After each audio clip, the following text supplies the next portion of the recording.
I mean, I have 8 days where I can live in my house before I start going for supplies. 8 days. Okay. You probably have a year. I don't have. What are you talking about? What? Well, we used to talk about if the world went to shit, like say our grid went down, how long do you think you could live without the grid? Well, you have solar panels. But you got fucking neighbors, you know. I have neighbors. What about my neighbors? They're going to have to come over here and shit and try to steal your shit. How long do you think you could survive if 8 it days. was... How do you know? Before I met Buck, it was 3 days. Because Buck's that special force guy who's taught me stuff. What is he going to do to help you last long? No, he just gave me tips. He said, first of all, blend in with everybody else. Mm-hmm. Also, get on the roof. And so you can see everything. Speaking of the mic. Hello? Oh, you don't monitor your sound? We can. Oh, I didn't know if you did that. Just so you know it's working. The only thing I don't like about this is there's a... It feels like there's an echo. It sounds like there's... Hello? Yeah. I don't hear echo. No? Okay, we can do that. I mean, it's up to you. It's your show. No, I think it's actually good because the last couple times I didn't use them. Yeah, you don't know if there's a bad sound or something. That plus I was further away from the mic than I thought I was. Oh, yeah. So let's look here. Does Joe Rogan well, he has a producer that's monitoring. Testy. Okay.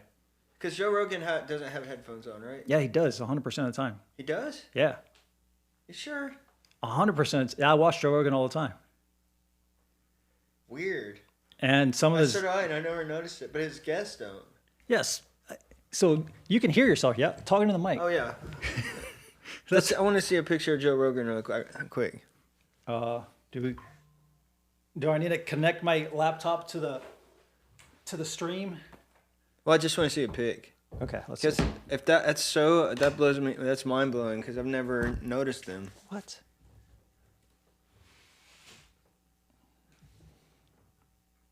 Let's do podcasts. I mean, I got a lot of inspiration from Joe Rogan, actually. Oh, sure. He's the best one. I think Conan's number 2. Dude, like, look, I mean, the background where I have my red curtains, I mean, it's the same, similar style to Joe. Like, here, he has his red curtains here. Mm-hmm. I like the table. I like everything about it. So I literally went through it and checked out the equipment that he had. I bought all the equipment. Half of it wasn't good. My friend Philip built that one in Austin. He lives here. Really? The one that I don't think a lot of people like. This one here? The one that was red. This one? Yeah, but that's the way he wanted it. And then they changed it. Yeah, I didn't like that one. I didn't either. But Philip, his company built it. It seemed a little too compact, and I don't know. There was no breathing room. Right. Versus like something like this where it was like nobody can see what we're even looking at. I can actually connect it to another outlet here and show my screen, but I don't think I have that cable. But that's okay. Well, we never saw if he had headphones on. You can see every picture he has headphones. This one here. Oh, that's wild, man. This one here. That's fucking crazy. I watch him all the time, and I never noticed that. This one here, there, everyone. But he has them on? I don't have my glasses, so. Oh, yeah. Yeah. Here, play it. That's wild, man. Oh, shit. I had no idea. Isn't that crazy? I never noticed that. I guess I'm so into the topic, I don't pay attention to what they're doing. And that's every show, even the current ones? Yeah. So Rodriguez had headphones on? There's no way. I watched it 3 times. I didn't see that episode, but yeah, every episode he has that's wild. Headphones for monitoring, like we're doing now. Yeah. And some of his guests actually don't like it, but from my understanding, he says that he uses it primarily because so the guests or like they won't talk on top of each other. Hey, what are you doing? Turning my audio down. I can't hear myself anymore. There you go. Go ahead. Okay, now I can hear myself. Was it too loud? Mine was. I'm good now. Hello. Nope, mine's too loud now. Hello. There we go. Hello. Okay, that's better. It's like I'm so used to the louder noise. I have minor tinnitus, so I try to. Okay, hello. Okay, I'm gonna turn mine a little bit down. Okay. You have tinnitus? Minor. You have a constant. It's in my right ear. And I think it's because when at St. Mary's, I took like a music production course, and the speaker is always right here in the studio. This shows the volume in Yeah. which is being fed into this. You always want to not. It wasn't in the red. I turned it down earlier, but now we're in the yellow. So if you get closer to your mic, it won't. We're kind of. Oh, I see what you mean. Yeah. Get a little bit closer to the mic. Hello, this is Danny, and hello, this is Danny. Okay. Yeah, that's perfect. Yeah. Okay. What do you want to talk about? I'm pretending to be a therapist, by the way. I'm pretending to be Dr. K, a therapist. He's awesome. I watch his streams on YouTube, and he. Yeah. Maybe we could talk about the self-sabotage thing. Okay. Yeah, I don't know. That works for you. So where do you sabotage? That's what I'm currently. Are we recording now? Yeah, it's already recording. Oh shoot! I thought we were prepping. No. Oh, okay. Well, hello. Awkward. Okay. So as you know, I've been dealing with my New Year's resolution was to get over self-sabotage that I started realizing, especially last year, that was a problem. Now you're a professional sounding. I know. It's kind of weird. Yeah. I don't have that. My mundane voice isn't as bad anymore. Yeah, you shifted entirely. You're like, oh, yeah, professional voice. So I think that even as a kid, I had problems with self-sabotage. It was just learned behavior. Okay, so where are you sabotaging yourself today? Definitely work. Yeah. Again, I hired somebody recently that I thought was good, and half of their footage was out of focus. And it's like, this is the 5th time this year that somebody's messed up with the footage. And I've spending so much extra work on it. And I've used 4 different people. Mm-hmm. So I have a friend named Joseph. We'll edit that out. But I have a friend, and he's going to probably help me from now on because he's never messed up. Okay, but this Joseph person. No, just kidding. I just don't want other camera guys are, hey, what are you talking about? But yeah, and then they had it was a dance competition and a big thing like Dancing with the Stars, and the judge booth didn't have enough light, and the guy in the control room said, oh yeah, we'll turn the light up, and my gut intuition is like, no, I have this light here, I should put it in there. And I didn't because I trusted that guy, and he never turned the light up the way it was supposed to be. Speak into the mic. Oh, yeah. And so he didn't turn the light up like he said he was going to. So how is this self-sabotage? Because my brain was saying, hey, set up that light anyway. Don't trust anybody. Okay. And also, but I was smart enough because the Tobin Center said, oh, who cares?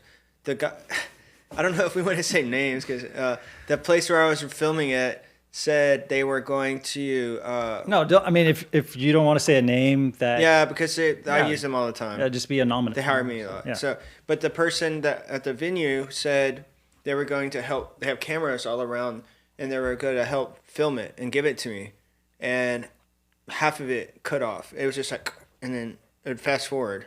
The audio was great, but it was very pixelated. So but knowing this, that there might have been a problem, I convinced a client to get a 3rd cameraman.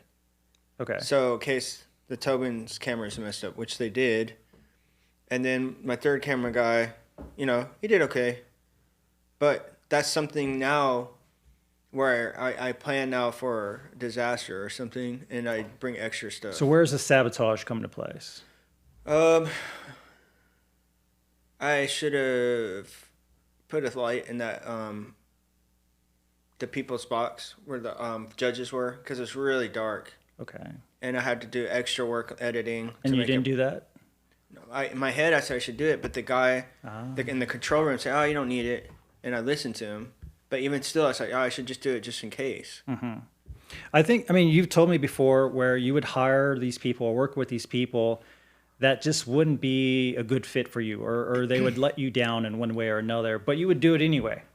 And we've kind of, I think at that time, we kind of realized that maybe subconsciously you were doing it because you were wanting to fail or something bad, or not to succeed in some way or another, but it was all like subconscious. Like you didn't mean to do, like you would rather have like the best people with you, but I mean, for whatever reason, you were hiring these, I guess, not so good people or something like that. Was that? Yeah, exactly. Yeah. Yeah. No, I don't know. I just, I don't know. I gotta, find people that can trust more.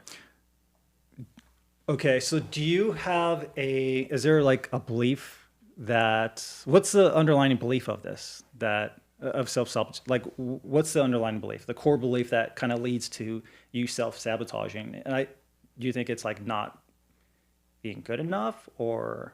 It's just something when I was young, I learned. You learned? Yeah. It was learned behavior of I'm not good enough to do things. When was the first time that you learned that you weren't good enough? When I was really young, somebody in my family kept telling me I'm not good enough. They would compare me to other kids in my class. If I ran away from the soccer ball, you're not good at soccer. Get out. You're not going to be ever good at waiting tables. You're never going to be good at basketball. Fuck. Things like that all the time. Fuck. So when you hear that stuff all the time, as a kid, you don't know any better. Yeah, definitely not. And then once I started getting better, if I played a good game, my brain would be like... You would just hear that voice. Well, I didn't hear a voice, but the next game I always played was bad. Well, I mean... And then I would stew in it and be angry and then play a good game. So it's like... up and down in basketball. Was that like was your mom or dad, or do you not want to say? It was one of them. Okay. Okay. Yeah. So there was somebody in the background, or just telling you that, you weren't going to succeed in something or another. And that happened. Like if I got a C, they would tell my other parent, hey, really loud, Danny's always going to be a C student. What the fuck? I've got one C. And so, that stuff when you hear it all the time as a kid, you just when you start succeeding, you feel like, no, I'm supposed to be failing, because that's how I was taught. What's a good example? Like, okay, you brought up a lot of good examples, but let's dive into one of those examples. Which one is the strongest? Probably a basketball, because that was my coping mechanism to get out of the house when it was chaotic. Yeah. And I got good because the better I got, the more friends I made. That's, I thought they were my friends. Okay. And then I started playing for other people, not myself. Did did somebody say you weren't going to be good at basketball? Yeah. Yeah. How did that feel? It sucked, but I was just used to it. Like when you have that all the time, I guess you get used to it. Well, you kind of numb yourself after a while. Yeah, that's what I mean. And, even relationships, that too. I'd find ways, like subconsciously, even the person I was dating, knowing now, most of the people I dated, I knew subconsciously it would never work. Okay. But I think I picked them because I knew it wouldn't work. Yeah, because I didn't believe I was good enough, to have somebody that was high quality, functionality, personality. All the girls I dated before had lots of, were broken. They needed to be fixed. Mm-hmm. And I thought, I'm going to fix them. Can't. That sounds like something different. Self-sabotage, though. Yeah, definitely. But I feel like that's something else. It's, once you're used to a certain energy, a certain relationship, then you look for that in future relationships. So like if you had a certain dynamic with your parents, which was toxic, let's say, you look for that in other relationships. Exactly. It feels comfortable. I kept finding the same person. It feels comfortable. They look different. They'd have different ways of being messed up, but all together, I would find the people I was most attracted to with just, I guess it was some kind of pheromone or something, where always the mess up ones. They always had super bad relationships with their dad, not just hate, and and had really bad stories about their dad. And why do you think that is? Why do you think you were attracted to them? It's just I guess because I don't know. I never thought about it. I just know they were kind of broken and they needed help. And I think when people like have different pheromones, which you're attracted to, and I was attracted to those kind of vibes. So yeah, you were just more comfortable with that sort of person. Well, that's who I was just attracted to. I wasn't attracted to a normal person. Why not? I don't know. I mean, I went to Al-Anon and my sponsor just said, because that's what we're raised with and that's what you're going to seek. Yeah, exactly. So it's when we meet a person and they don't match a certain energy that we're used to, it feels really different, really odd, and it's uncomfortable. Yeah. And so we pull away from that energy. Or, so if you're like if that person's healed and good and whatever, just like a good person and not like they're securely attached, that's really uncomfortable. Yeah. And so why would you? Yeah. So yeah, if I was in my 20s when I was super unhealthy in my teenage years, if I was with a girl that had and could form a healthy relationship, I would just back out. Mm-hmm. That could or couldn't. Or if somebody was healthy, just wasn't attracted. Yeah, exactly. Or because I wanted that and I didn't know this till later, but I wanted that up and down kind of thing. Yeah. Ups and downs, and it's just comfortable. And that's how my childhood was. Yeah, it's like, I mean, so that's like, what is it called? It's not. There's like secure attachment, anxious attachment, disorder. Like it's one of these attachments, but it's just energy that you're used to. Okay, so that's a little bit different from self-sabotage, though. Well, no, I think it's the same thing because if I know I'm dating a girl that's not going to work, subconsciously, you're sabotaging yourself. You're going to run into a wall. Okay. I see. I'm trying to understand your usage of that word, self-sabotage, and it's kind of a blanket term, it sounds like. Sure. Well, maybe it's something else, but there's something that happens to me when I do something really good, and it's hard for me to follow up on it because I feel I succeeded, and then after that, I do really bad because all my motivation just goes away. Yeah. There's a core belief there that you have to unpack and process and let go of and replace it with something different. And so that's the strategy is to get to the core of where did that belief start? And it sounds like it started early, but then it kept happening. So it was a constant reinforced belief of like, I don't know, that you're not going to make it, you're not good enough or whatever it was. Yeah. Just being reinforced over and over again. So it's like it sounds like a complex trauma where it's just a trauma that just happened over and over again. Yep. And it can be unpacked. It can be cleared. It takes a little bit more work than just regular. Right. So when I turned 30, kind of hit rock bottom and started this program called Al-Anon. It's for somebody like, let's say your mom, dad, wife, husband, kid, somebody that you've lived with or close to has impacted you because of alcoholism. It was a 12-step program. And I found a sponsor who is almost identical to me. You know, he had his own business. We liked the same movies, same politics at that time. And he really helped me get over a lot of stuff. Like, I didn't realize I had resentment, and I didn't know what boundaries were until I took... I hadn't never heard of boundaries. I probably heard about it, but I didn't apply it to anybody. I bet you weren't allowed to have boundaries for a while. Maybe. You weren't allowed to say no, I bet. I'm not sure about that. As a kid, I mean. Yeah, probably not. Yeah. Oh, I know what you meant. But going to Al-Anon really was good. I did it for like 4 years, and I felt like I finally outgrew the program. So one day, I was at this place called Geekdom. That's where I met you. Yeah. And out of the blue, this lady, Dr. Sue, it was at the old Geekdom, the Weston Center. Yeah. She goes, hey, you want to do a mindfulness meditation? And like the first, like, no. And then she goes, well, do you want to just... Do you want to just check it out? And I said, sure. And then I went in there and I was like, holy F, because she started with a mindfulness activity that completely changed me in like 5 minutes. What happened? She said, okay, I want you to close your eyes and think about and feel how you feel right now. And we didn't say anything. Now, and then she brings us back out. Now I want you to go to a traumatic event in your past, not too traumatic, where we have to, take you to counseling or something like that. But and then I thought of a traumatic event, and then she goes, live in that moment. How do you feel? And then I just felt all this pain, depression, and then she brought us back to the present, and I was like, oh wow, you can feel the shift. And then we would go to the future. Like, what are you stressed about tomorrow? What are you worried about? And I was worried about something tomorrow, and I felt my knuckles were turning white. My body and then she brought me back to the present, and I didn't feel either one of those when I was thinking about the present. So what I learned in my first mindfulness meditation was, if I can just focus on what's going on right now, not thinking about yesterday or what's going to happen tomorrow, I don't feel anxiety or depression. Wow, that's really powerful. And then I started doing it.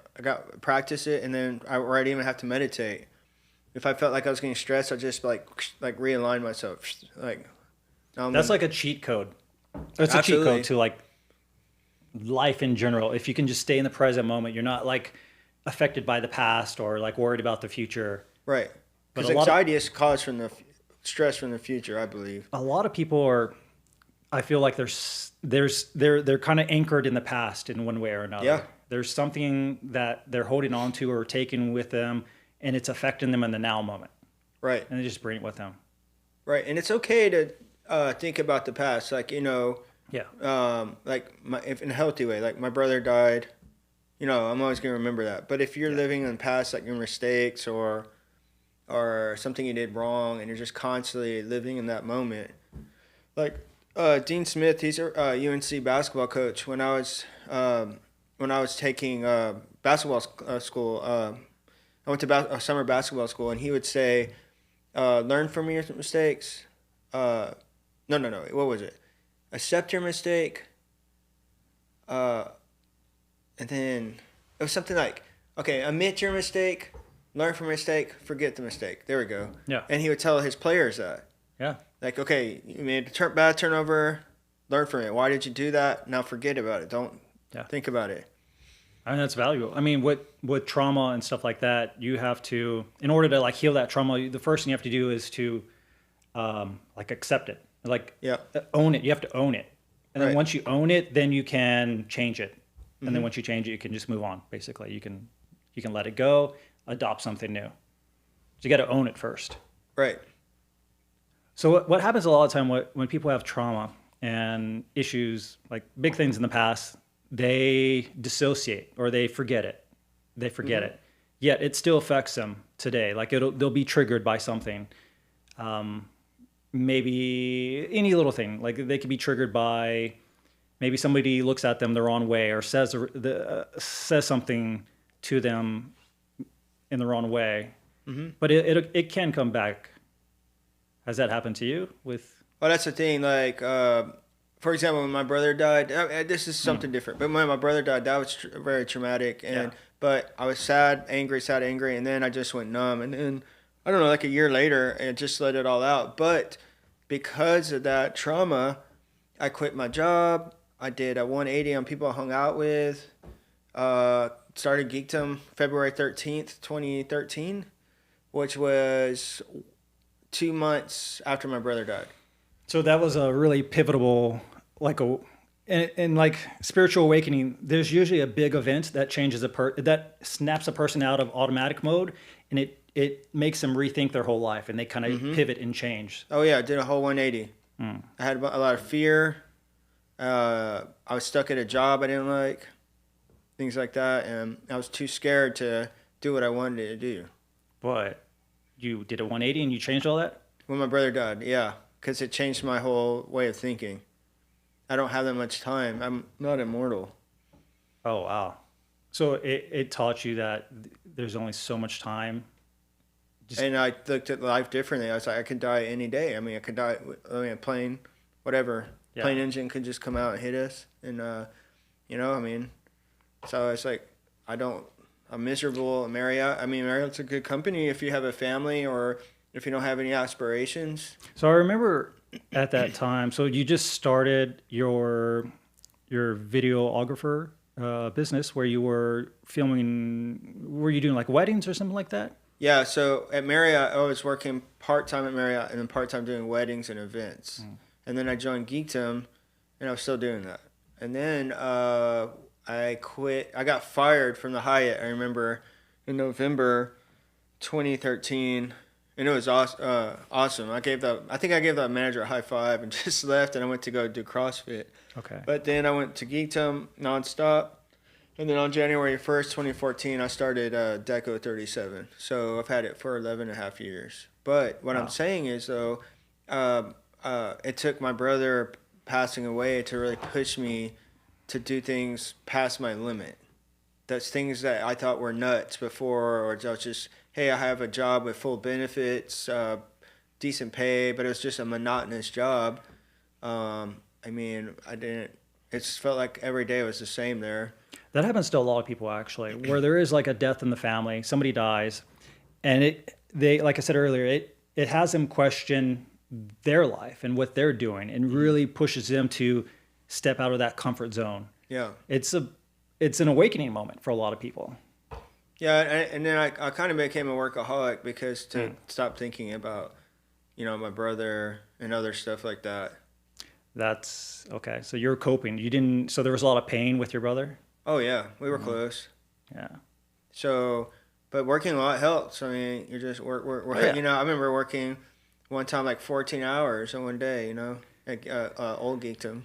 Yeah, I mean, I was the same way. I mean, we worked at Geekdom pretty much side by side for a long time, for years, and I would be there like hours and hours. Sometimes like 3-4 o'clock in the morning, I would just come in and be like, hey, I was just like, hey guys, what's up? And it was great. We had like a night crew. There was like a dozen of us or something. Like Roy, you, me, Michael, Steve was there. I miss Roy. I want to talk to Roy. Yeah, you should get him on here. He'd be awesome. I can't do his laugh. His cackle. Yeah, and then we had your best friend on there. Ah. And then remember that guy who would play table tennis? I'm gonna spread the mustard. I'm like, golly, just go. His name was Leroy. Yeah, yeah. And he talked a lot. Yeah. And there was John with glasses. Autistic John, yes. And he talked a lot. And now, you remember he was fixing a server for like 3 years now. He's still doing it. I think they have him because he's the only one that knows how it works. Right. They can't fire him. And then I made a mistake by telling him to get on the Whole30, and I didn't realize he was going to take it to extreme, and he lost so much weight. He looked like a skeleton. I was like, dude, you need to eat. Why did we do that? Why were we up there for 8-10 hours at a time, sometimes in the dead of the night? Just why did we do that? I know in the old one, it was exciting to do my own thing. Like every time I went to work, this is so much better than Marriott. My first year, I think I made $16,000. That's it. And at the Marriott or oh no, at my first year, only in 2014. Okay. And I remember, I know this is everybody laughs, but in 2015, I went to look at pickles and I bought them because I love pickles. But when I was broke, I'll be like, I can't get them. But I had a big sense I finally made it when I didn't think about buying pickles. So you didn't have to look at the price because it's tag. not a necessary food. So I would have to buy. Dude, I remember when they had free pizza. Oh yeah, me and Roy pretty much ate half of that. Yeah, and we were doing that. That was great. That was one of the reasons I showed up all the time. Was like I wanted my slice of pizza. And then what happened? Well, I'll tell you what happened to me. I was up to 195 pounds. That's the most I've ever weighed. Yeah. And then somebody, they knew they spent $26,000 that year on pizza. Yeah, you didn't have to remind them though. Like I think so. You mentioned something about that, and they're like, "Oh, Kara." They're like, "Oh, yeah, you're right. Let's chop this let's chop this off here. We don't need this pizza anymore." And there went the pizza. I remember when Kara would come in with snacks, and me and Roy would just attack them like rabid dogs, and she would be like, "Whoa, whoa!" And then they had a keg of beer. They had like a little. They had cashews and different and they'd be gone Cheerios. Like 2 minutes. And she'd bring them out at nighttime, it seems like, and we would be there, and we were just waiting for her to get Roy. there. I can imagine Roy looking at the corner of his eye, just kind of waiting until she walked away before loading up. And then we had the beer on tap. Like I gained so much weight there. I also got sick a lot. I got shingles. I got all kinds of sicknesses my first year. 'Cause the stress and eating pizza all the time. No nutrition. And, but it was one of my favorite years. But, It was fun. Like I'm thinking about it. Like I've been thinking about it lately. And I remember those, like, I really like the community aspect of geekdom. Geekdom is a co-working space, by the way. Yeah. And I really like that community aspect. It was fun. It was a lot of fun. But why did we go? Like, was it to? So we're working on things for the most part. Yeah. Do you think we were just workaholics? I know I was, just because. I know I was. Yeah. And then I know a lot of people weren't, but they just went up there. Like a lot of people had talent, like, and just sat there and played video games or something. But I even remember Cole, when I first met him. I just started learning about sales. I was not a salesperson. I didn't even know what SEO was. I didn't know what a lot of things were, and I learned a lot there about business, marketing. I met my business partner, Sagar, there. Oh, yeah. And then Lewis, he did marketing for us for a while. And I made great contacts there. It was very beneficial. Yeah. It was good. But I think still we were workaholics. Yeah, of course. And we were using work as a distraction from possible pain. Maybe there's a pain there that we just didn't want to deal with at that time. Yeah. And then we played a lot of table tennis. Have you dealt with that pain? Yeah. Okay. I think mindfulness helped me with that. And then, it's when somebody dies or something traumatic experience happens to you, naturally, maybe not everybody, but for me anyway, after it's been like over 10 years now. Is that why you were well over 10 years? Is that why you were workaholic? Because you didn't want to because your brother? Yeah. Oh, I see. Yeah. And you didn't want to like think about it. Right. Okay, that makes sense. And we might cut this next part off, but the next one was the girlfriend I had at that time after my brother died started cheating on me at the same time. And that was complete bullshit. So those two things happening at the same time just totally fucked my head. It was too much. Yeah. Like, why couldn't you cheat on me before my brother died, or just tell me, Damn. because it happened a month after she started doing it. Yeah. And then I found out like months later. So what did you do to finally process this, like, emotional hurt? You said mindfulness. You did that. Well, when I did that mindfulness class with Dr. Sue, she really helped, and I went to a few more of her classes, and then this lady Cynthia started taking over, and I took a love and compassion 8-week course every Monday, and I thought if you love yourself, you're like a Kanye West. And I was like, I don't want to be like him, Yeah. So I was like, I don't want to be a narcissist, and that's what I thought love yourself meant. But then I realized, we did several activities.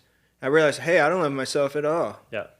And then she gave us workshops on how to love yourself, or think of somebody that loved you unconditionally. And so I think like Grandpa Potts, his name was Jack Potts, and he just loved me no matter what. And then he would do really nice things for me, like he would send me to North Carolina basketball school out of his own pocket. He would take me to basketball games. I got to see Tim Duncan in college, and I was just like, man, this guy's going to suck. And the Spurs got him. I was like, why did they get this guy? And, it just dominates. But yeah, I mean, he always took care of me. And, I feel guilty sometimes because I was a teenager, and sometimes I just didn't want to talk to him. And but he's definitely who I think of when I think of somebody who loved me unconditionally. And in that class, when you think of that, so why can't you love yourself unconditionally? And there was a lot of other things like that we would do. So how did that help you? As far as like loving yourself unconditionally. If you don't love yourself, I don't know. I don't know. I just know I love myself more, and I'm more aware of it. You're like, more compassionate. You won't get into as many bad situations.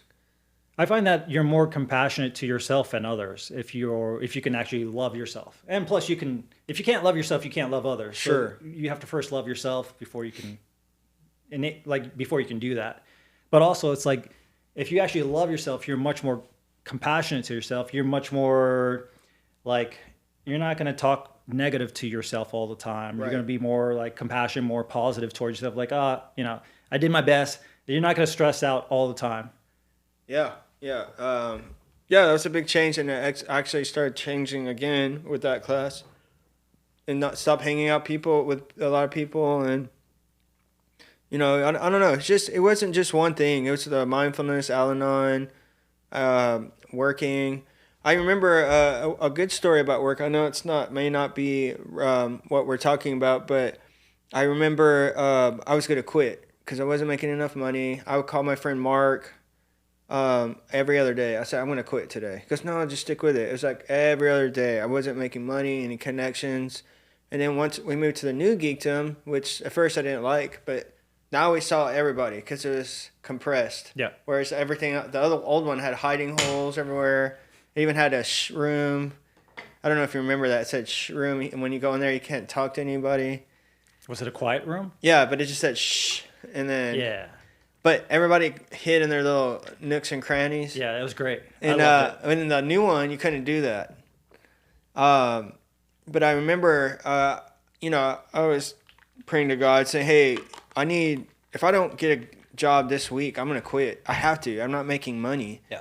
And the next day, Julie Campbell, she was the manager that time.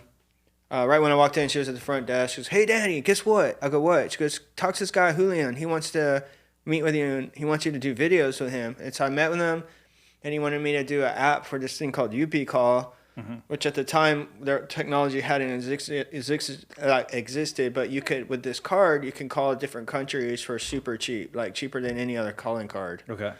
And I worked really hard on the commercial. I was real passionate about it. He loved it. And then he hired me for a lot of other gigs. And then he started, like Michael Girdley hired me to do Kohutek commercials, and then and went on from there. So he basically saved your business. I would say, yeah, but I wouldn't say Julian did it.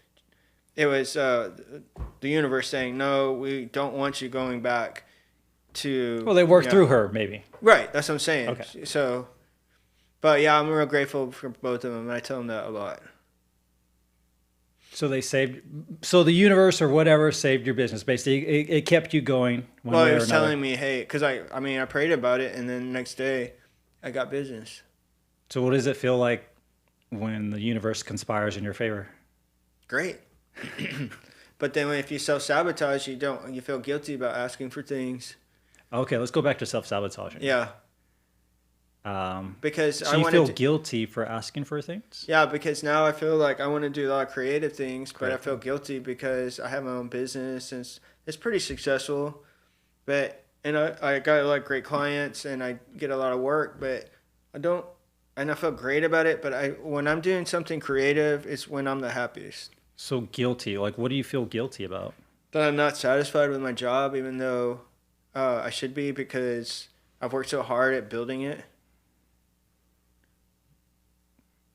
That you're not satisfied with your job. I love my job. Yeah. I love what I do. Every day I like it. Even the worst day, I love my job. But I don't think that's what I'm supposed to be doing.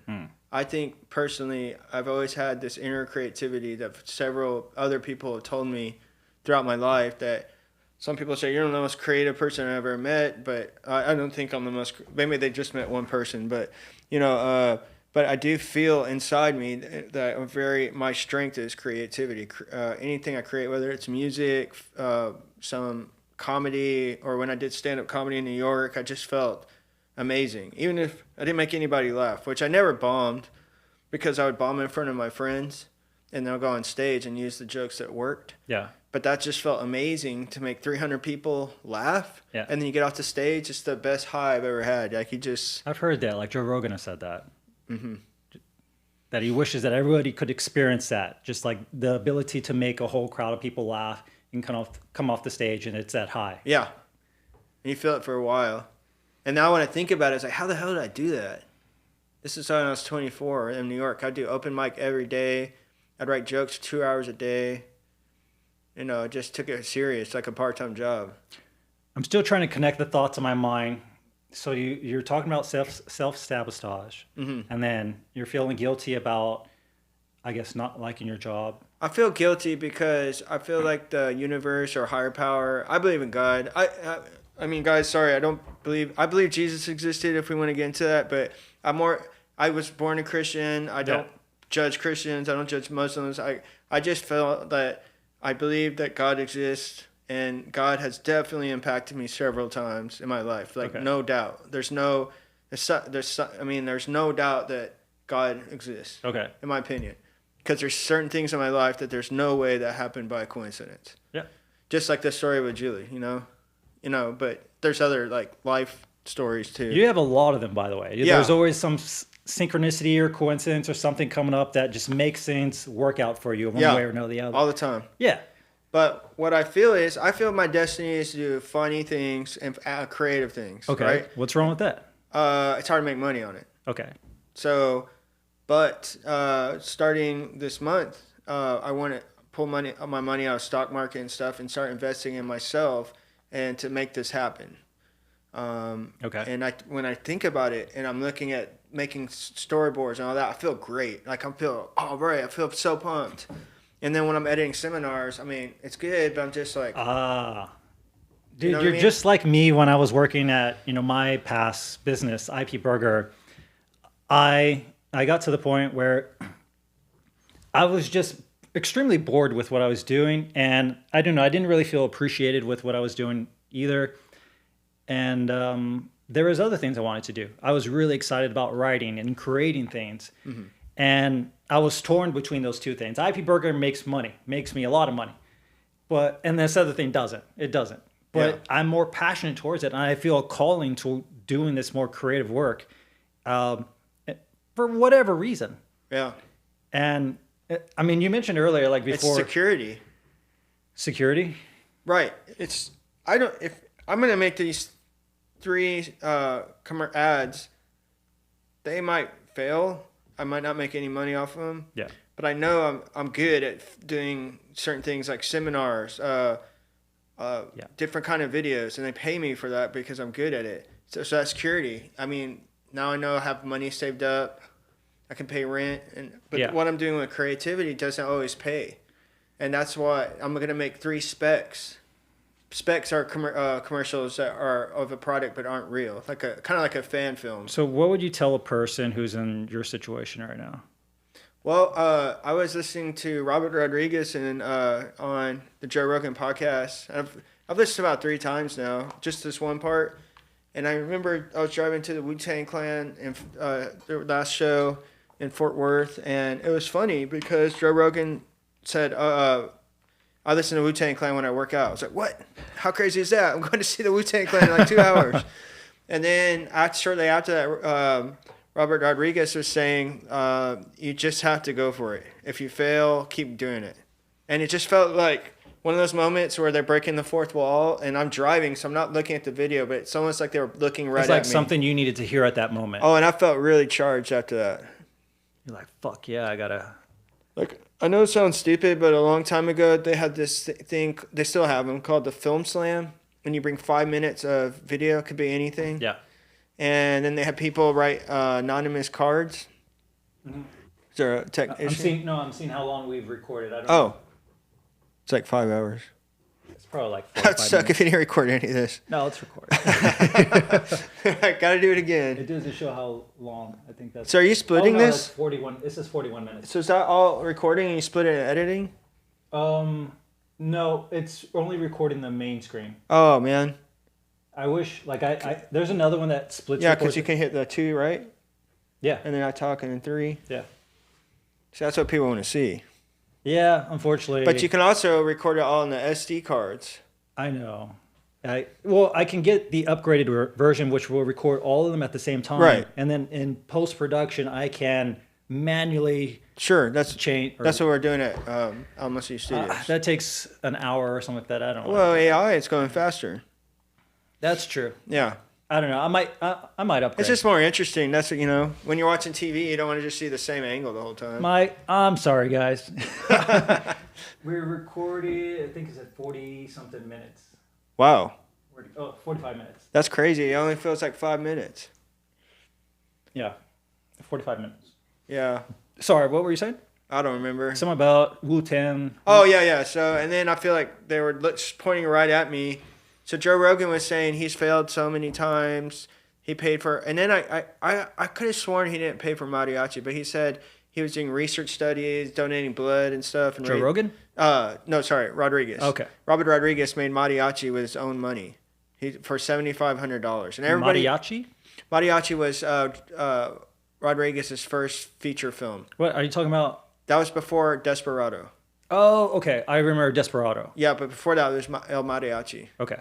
And basically, he raised $7,500 to shoot the film, and it was so empowering what he said. And I just felt, man, what am I doing? Okay, why am I especially from him, right? Because he's doing what you want to do. Yeah, but it was like he was and talking he's like, what did he say? What did he say again? Well, he's saying a lot of creatives give up, fail, they're afraid. Yeah. Or if they fail, they'll stop. But he said every time he fails, for example, I don't know what the name of the film is, but I guess there was a kid who was briefly a spy in the film. Maybe I'm wrong. But I know he said that through that failed film, he made Spy Kids right after that, which is it's like the #1 most watched thing on Netflix. He said that because kids love it. Yeah. And, okay, so if he hadn't failed in that one film, he wouldn't have made Spy Kids more than likely. So you hear this very inspirational message from this guy, and it for that moment, it really pumps you up. Is it still pumping you up? Or? Yeah. Okay. Every time I listen to it. But what I was telling you was... Where does the self-sabotage come into play? Oh, I'm not started yet. I'm just doing pre-production. That's what I'm trying to connect the dots. Okay. I'm still in pre-production. I could be rolling out and doing it now. But I keep, But you have to work at the same time. Sure. There's got to be a balance somewhere. You can't just drop everything. I have everything lined up, ready to go. Okay. I just got to build something real quick. I think you're doing great. Yeah. I mean, you've mentioned about like using my garage for something. Yeah. And I remember a couple of weeks ago, you were so pumped and motivated about just getting started and going. Yeah. And you let me know, and I'm sure you let other people know at the same time. So you started it, I think a couple weeks ago, a couple weeks ago, and you're already making a lot of progress. I think I have everything lined up. Yeah. The only thing is I need to make that fake wall. So. Yeah. But what I was going to tell you, I remember I was talking to you about this film slam. Okay. So anybody can go. There's a maximum 15 people, and you show your film, 50 filmmakers, whatever, and it's 5 minutes maximum. Like you can even show a red dot for 5 minutes if you wanted to. Anyway, I saw people. When is this? When is this film slam? They used to do them all the time, but for some reason we haven't had one in a while. Okay. But you can have these cards, anonymous cards of people saying, "Hey, I like this. I didn't like this. Music score, blah blah blah." Feedback. Well, a lot of people were there were like all snooty filmmakers who my films. And then I was like, you know what? I was obsessed with Eric Andre at that time, so I was like, I'm gonna dress up like a waffle, and get 12 2-packs of huge frozen waffles and just go downtown and see what happens. Completely improvised. All I was trying to do was shake up the film slam and do something ridiculous. And I remember editing it, and it was so much. My buddy Ray's an amazing cameraman, and when we film it, when he films me, we just have a great chemistry together. I feel like I can be goofy, and it's so many crazy things happened while we were doing that downtown, and it was hilarious. So everybody started cheering at the end of Waffle Dude. And I won. Was that your film? Won the first place. It was just me improvising. Oh shit! No script. And in fact, people for years, like this guy I know, had my 40th birthday party, a surprise birthday party with waffles, and they were playing Waffle Dude on the TV. And people are like, "Man, do some more Waffle Dude." It's like, but what did it feel like in that moment when everybody? It was kind of weird. I didn't feel comfortable. You didn't feel. Yeah, like all these people cheering for me. I was like, whoa, this is different. And I just kind of wanted to leave. You're not used to people congratulating you. And they're kind of like... They're like... Almost like a semi-celebrity, I guess. Well, I mean, it just felt weird. It's interesting. Earlier in the conversation, you mentioned that you were never really applauded for your successes. It was the opposite of that. You were like kind of...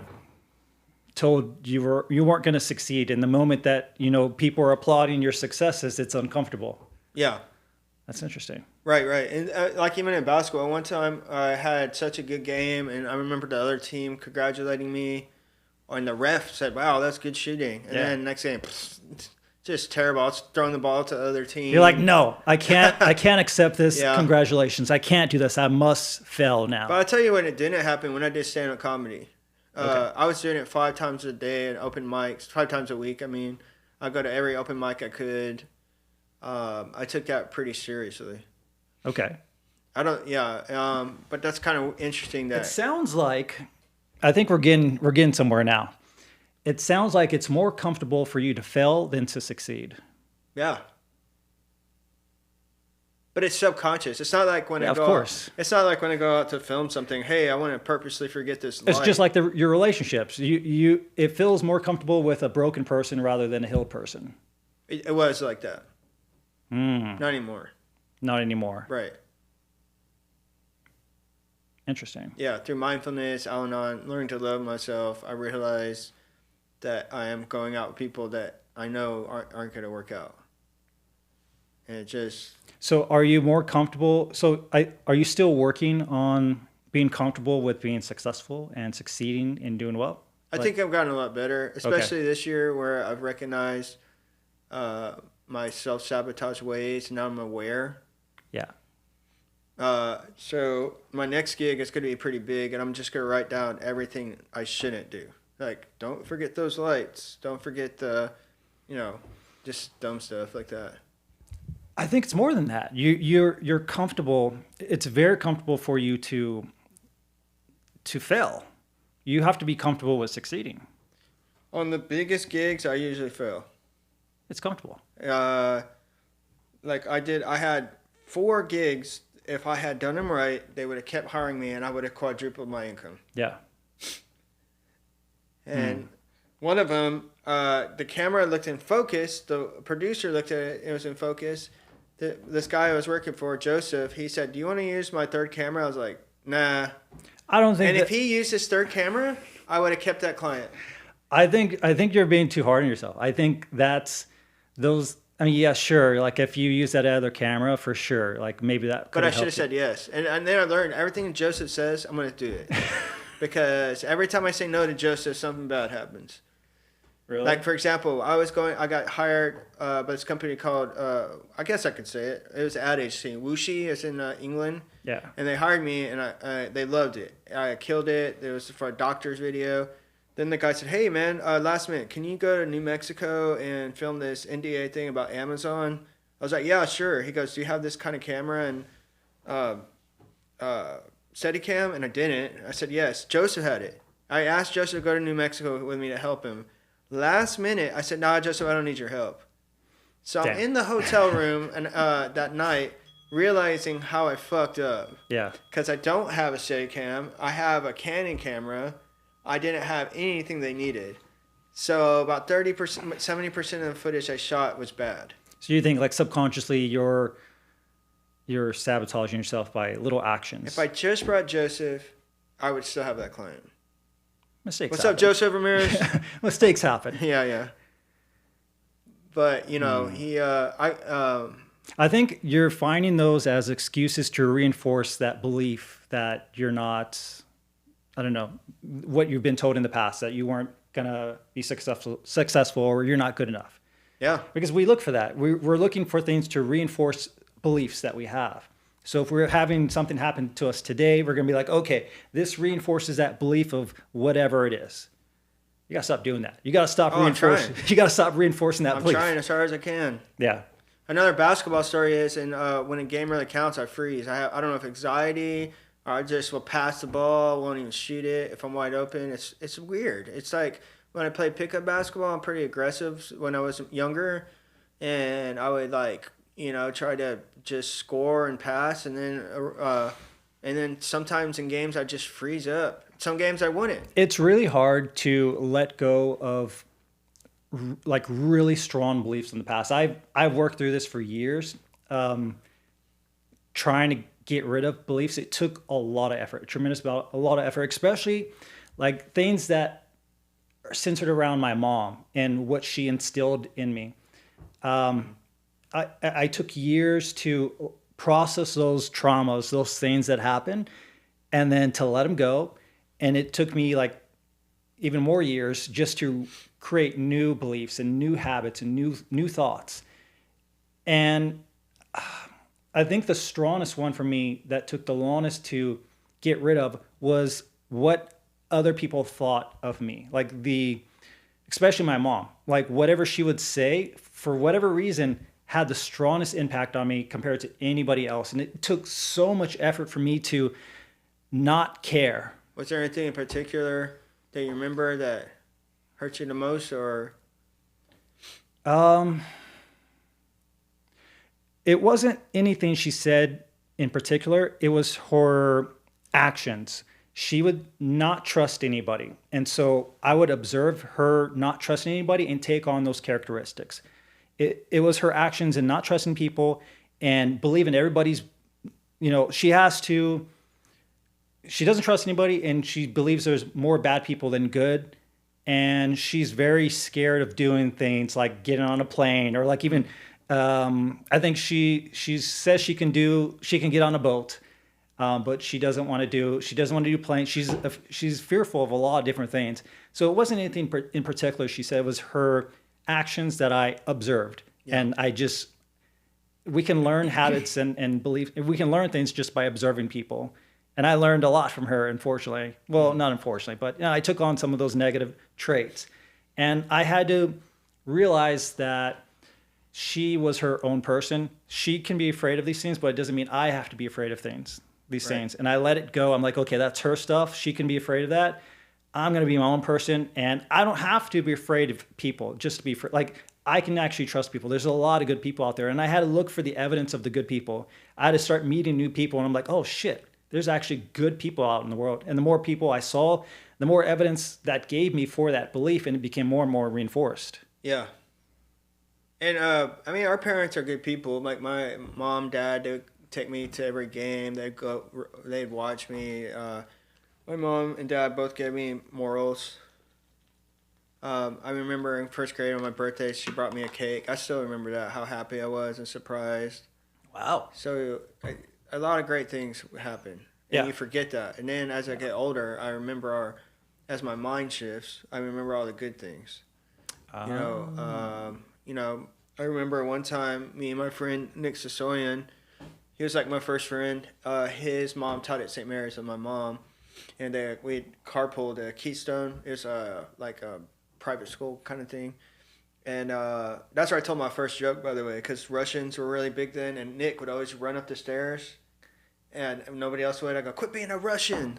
It wasn't funny, but as a kid, and we still to this day funny. On Facebook, we're like, hey, dirty Russian, and so I remember one time me and Nick saw a mentally disturbed person in the other car, and we were like, and my mom looked at us, pulled over on the side of the highway, and lectured us for I don't know how long about not judging people by their color, whatever condition they have. Yeah. And I never asked Nick, but maybe I'll ask him today on Facebook inbox or something if he remembers that one and if it made an impact on him. Because my mom, there's a lot of people that said, some people say it's kind of weird, but several people say you're the least racist person I know. And I'm like, what the fuck? Yeah, I'm like, but honestly, I know it sounds crazy, stupid, like, but I have friends from all different, like, what I don't care. I don't care about somebody's religion.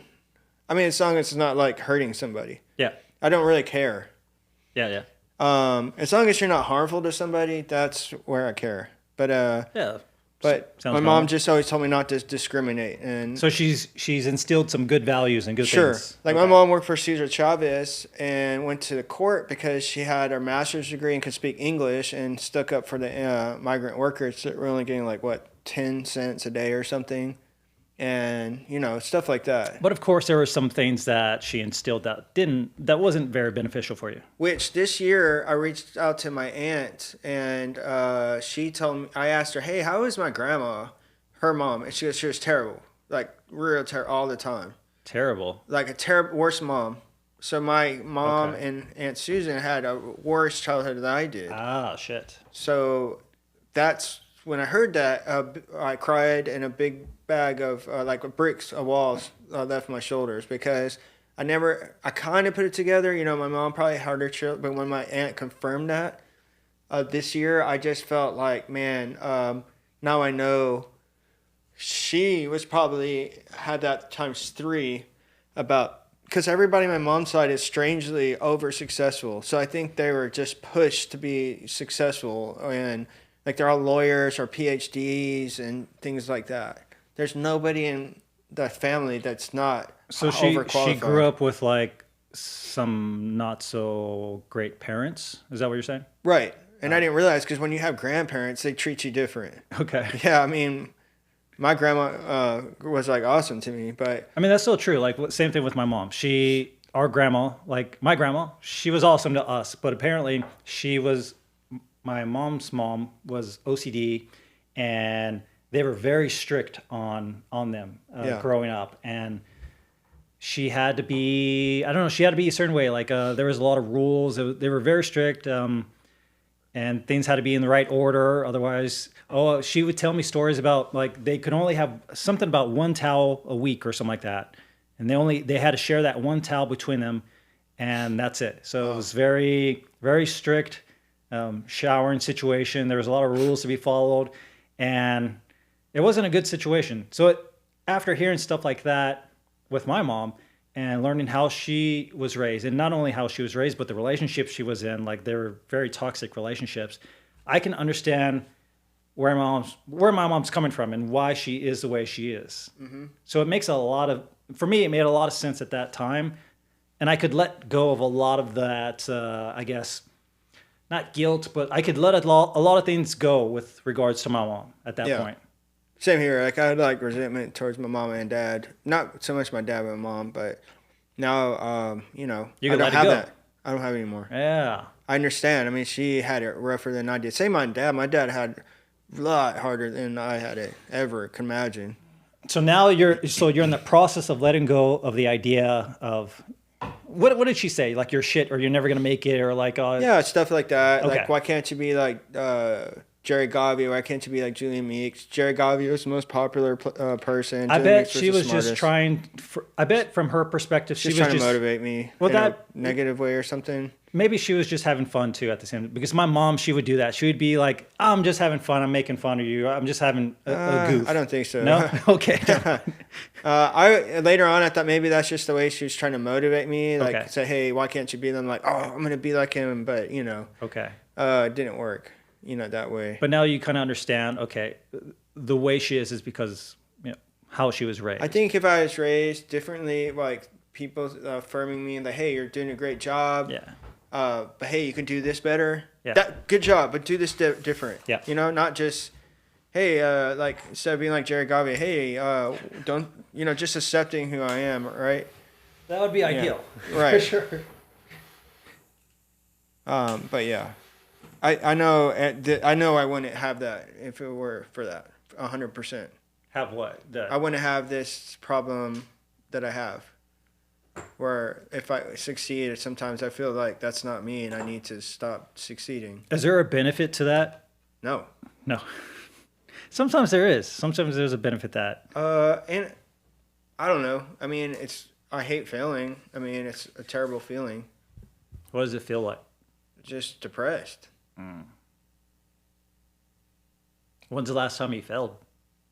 I didn't fail, but I hired somebody that failed recently. Okay. Oh, yeah. You said. And I was just more, F it, man. I can't believe this happened again. I wasn't even sad. I was like, well, here we go again. Kind of like defeated. Not defeated. Now it's just become normal. So I really have to. I know who I'm going to run with from now on, and yeah. But so you're being nicer to yourself. You're understanding. You have a lot more awareness of things now, and I'm also less of a people pleaser, which I'll never admit I was. But I noticed today I could have helped somebody, but I chose not to. I chose, no, I'm going to do my own work because I'm behind. I don't need to help this person. I could, and they might appreciate it, they might not. But I need to finish this. Yeah. And I started doing that more now. Yeah. And because of that, like, you know, I'm finishing more stuff. So and I feel better about myself. You were a people pleaser? I think so. Not like an insane people pleaser, but like. What's a people pleaser for people who don't know? Well, I think like let's say somebody's setting up the studio, I would go in there and try to like help them out. Okay. But I don't know if that's a people pleaser or just like helping people. What's the difference? It's kind of like you're sacrificing yourself for others, basically. If they need anything, you won't stand up for yourself. I used to be like that. Okay. In my 20s. Not all the time, but just certain times I did. Okay. And then I learned boundaries. Like, especially my first couple of years in video when I was just freelance. I worked with this very wealthy person, 2 very wealthy millionaires, and they completely took advantage of me. They was just like for one video, like, oh, can you do another one? And then another one. They didn't pay me for the other ones. Yeah. And it was crazy that I got fooled twice, but I wanted to do videos so bad and get out of my job. I wasn't thinking of that. Okay. But now I'd be like, heck no. I'm not going to do all these. You're a millionaire. I'm not going to do all these videos for free for you. It's like you're sacrificing yourself. Some millionaires think that. Like, I can walk all over y'all and because you're peons and you'll just do stuff for free. And I did it. You know, I haven't really ran into those people, but I mean, you interact with people more directly than I do. I'm kind of like, we sell a service and then I don't really see the customer. They don't really exist to me. They're like, now I could just say no. Like yeah. I've had people call me like, no, I'm not going to do that. How does it feel to be able to say no? Awesome. Yeah. Like, especially like music videos, like some artists will come in, hey, they'll like show me Eminem or Kanye West video. What makes it where you can actually talk to the mic? Oh, yeah. What makes it where you have that confidence to do that? Boundaries and knowing that I'm going to bust no matter what project I do. I'm always going to try to do it my best. Okay. And so if I'm working on something that's not enough money, I'm going to work just as hard as if somebody paid me a lot of money. So I have to weed out and have a red flag system. Okay. We did the red flag system at Geekdom. We created that. It sounds like you were taking advantage of enough times or a lot of times to where eventually you're like, fuck that. Yep. You probably had a breaking moment. What was that breaking moment? When I started running out of money because I was doing too much cheap stuff. Okay. And several companies, like my buddy he was my buddy. He knew me. He told me I wasn't charging enough. He worked for a major corporation. He said, you're not charging enough. And that happens a lot with people. Well, like my mom, she's at a fair today, and she created all these different art pieces. And I helped her with pricing. She made like, you see that little tree in the background with the copper and those 3 trees. There's like a purple. Oh, yeah. She made big giant ones. That's cool. She made like 4 or 5 of those little ones. Yeah. And big giant ones. And she's at a fair selling them right now. She texted me earlier this morning that she sold 3 right away. They haven't even opened, and she has a lot of positive feedback. But wow. She didn't know how to value her work. So she was just valuing it based on the cost of supplies initially. And I'm like, no, man, you gotta count in how many hours did it take you to make each little thing, and then add a little. It's got to be worth it. It's got to be worth it for you. And then eventually she found, I guess, her worth and how much to. But why do you think people undervalue? Well, there's some people that overvalue. Because we know somebody that was making a certain product that was charging $150 and it was $20 on the market. I think it's okay to talk about it. He made bicycle grips. Are you talking about the bicycle? Okay. And this was the best bicycle grips in the world, apparently. Yeah. For $150. He spent years designing it, and maybe they were, but I don't think. But nobody wanted to buy them because they're normally $20. Yeah, I don't think he investigated the market and saw the fit and need for it. Yeah. But, yeah. Well, I think like most entrepreneurs I know, we don't want to go under or over. Yeah. So it's really hard. But I talked to this guy named David. He was a sales guy at Geekdom one time. And he was saying I should give people package deals and keep the middle. Oh, I hope I'm not giving secrets out here. No, I mean, this is exactly what I told my mom. I told her to have a big tree, a medium tree, and a small tree and price them like differently. And most people will probably go for the middle package. Right. But make the biggest tree the most expensive tree out there. And it would set anchor price. So it would be like, okay, this this very expensive tree, or like the middle tree would look cheap compared to that expensive tree. Right. This is just marketing techniques. So sometimes I do that on invoices. Like I put 2 cameras, you'll get this, this, and that. And then 3 cameras, whoa, you'll get this and that. And then 4 cameras, it's like $20,000 or something. Yeah. I'll have 5 people there, a crane. You don't want them necessarily to pick that one, No, but it would be awesome though. Yeah. But they usually go after the 3 cameras. Yeah. So that's because most people, you ask their budget. Oh, I don't know. Like you have no idea what your budget is. I hate when people ask me just that tell question. me. No, I hate that because I feel like if I tell them my budget's $10,000, they're gonna put it to that limit. They're gonna max it out.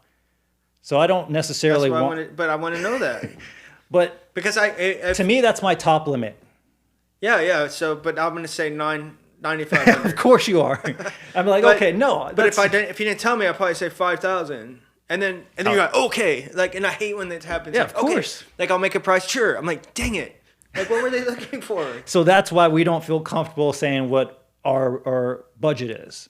Yeah. Because we're not in a good position to negotiate at that point. Right. They're like, oh, you told me your budget's 10,000, so I'm going to put the invoice for 10,000.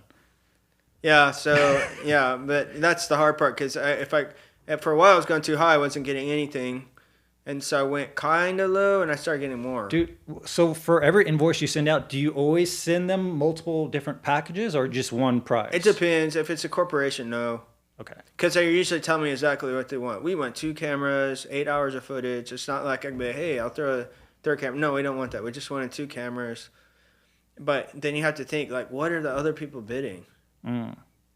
So, but I think if I can get them on the phone, I have like almost 90% success rate. I always email them, hey, did you have a few minutes to talk? Because once they hear me talking and being personal with them, they'll usually use me.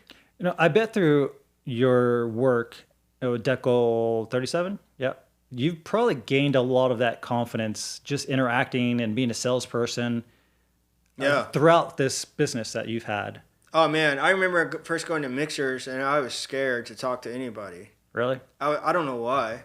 I wouldn't talk to anybody. I was just, like, terrified. In my mind, people are dangerous because of my parents. Well, now I go to mixers. I don't care. I don't know when that transition happened, but I think sometimes I just looked at people as dollar signs at first. Okay. But now I can approach anybody without... How did you get to that point? I don't know. It just happened. Like, I remember my first mixer, I went with a friend, and we were both like, kind of, we don't want to approach these people. And so you think it was maybe repetition? Because probably. The first time was most difficult, so it was like I think after a while, I just said, I need money, and let's just do it because I need money. And now it's just, I'm pretty... it's very comfortable now. Now I can reach out to anybody. I used to be an introvert, and now I'm an extrovert, I guess. I'm a hybrid, I guess. Okay, so you gained a lot of confidence through those acts and waiting tables, negotiating invoices and money and being able to say no. So you've grown a lot just by having your business. Yeah. Wow. How to negotiate. I mean, that's a skill by itself. Like, I mean, that's how I learned being a HOA president. Which you resigned recently. I put my resignation yesterday. What happened with that? If you want to talk about it. Oh, that's fine. I don't care. Eight and a half years of being a volunteer, not any perks. It's insane. Yeah. What happened? Basically, I've been wanting to quit for 2 years. Yeah. But I felt longer than that. But I felt that because you and I own a property and I own a property, that if without an HOA, or if we get a crappy HOA, they could really F up our funds. So when I took over the HOA as a president, we only had $4,000, which is really bad. Mm-hmm. And then I built it up to $40,000. Hey, negotiators.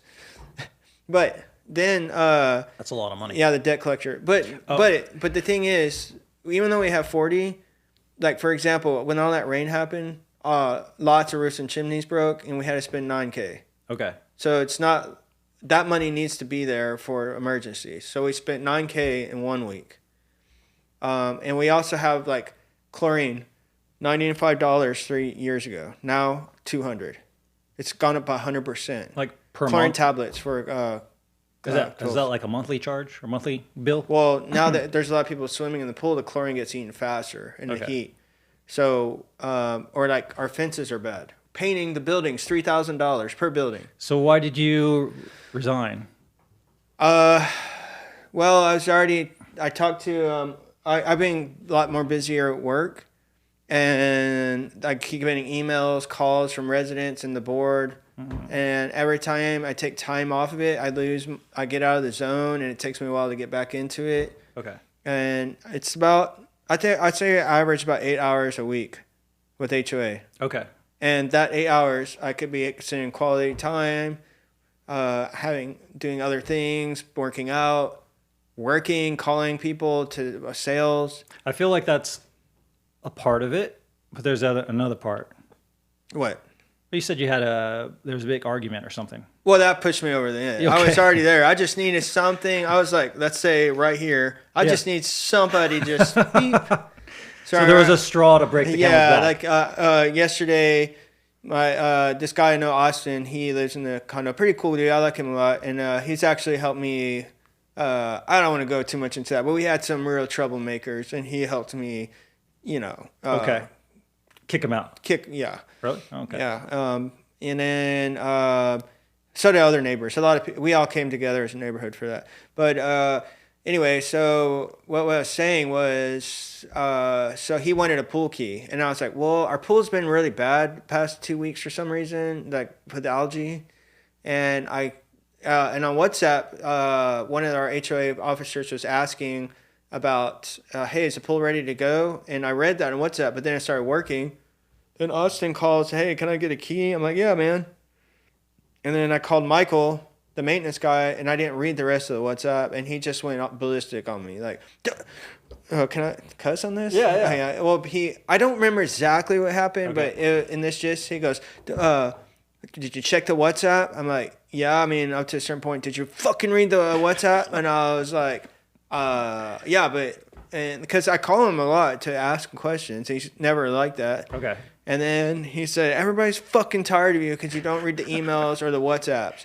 But to be fair, I mean, sometimes I log onto my email and it's nothing but HOA shit. Like the first page. And it's just like. So they realize it's a volunteer position and you've got other work to do. So like you're not trying to spend 24/7. I can't. Yeah. And I wrote a generic email, it's quitting. And then last night, about 11:30, I wrote a better one, like saying how much I appreciate it, the HOA. I even reached out to one of them saying, hey, I know we didn't get along sometimes, but I think you're a great teammate.